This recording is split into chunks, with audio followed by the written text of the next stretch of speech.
So this up here is the Tokyo Tower. It was built in 1958, designed by architect Tacho Naito.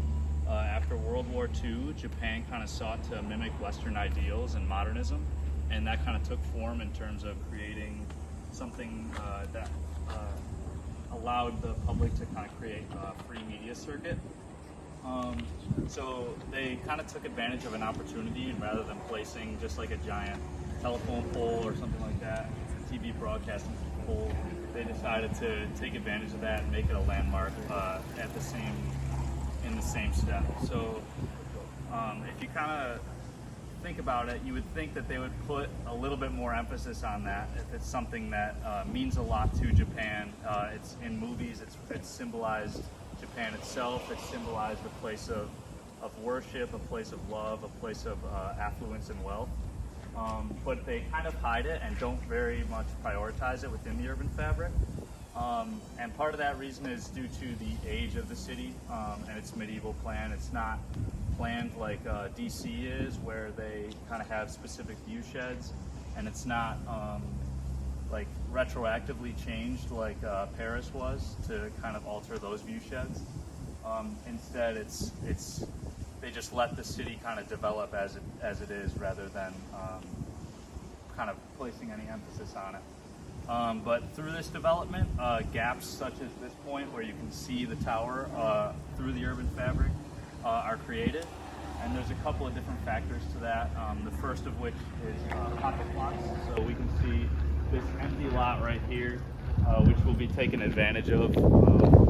So points like this allow for views because there's an absence of a building volume, which allows for the vision or for the sight line.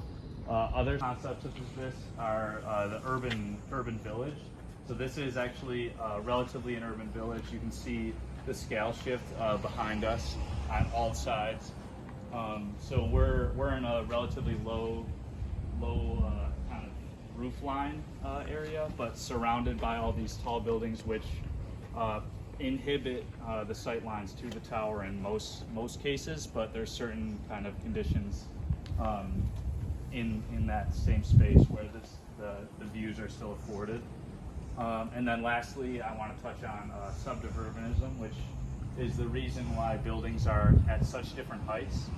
This neighborhood has a little bit less of that, but some of the older neighborhoods have more of like the big lots with one-story houses, or versus points where there's second-generation homes where they start to sell off part of the lot because of urban or economic pressures in the city.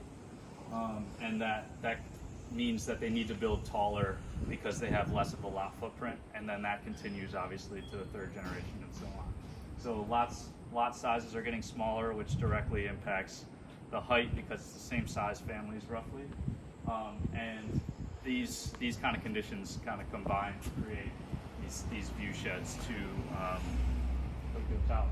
So in a city that basically has landmarks but doesn't emphasize them like other cities such as Paris or DC or something like that, we can still you still get that connection to it, and it kind of still becomes part of your current space because of the gaps in the urban fabric.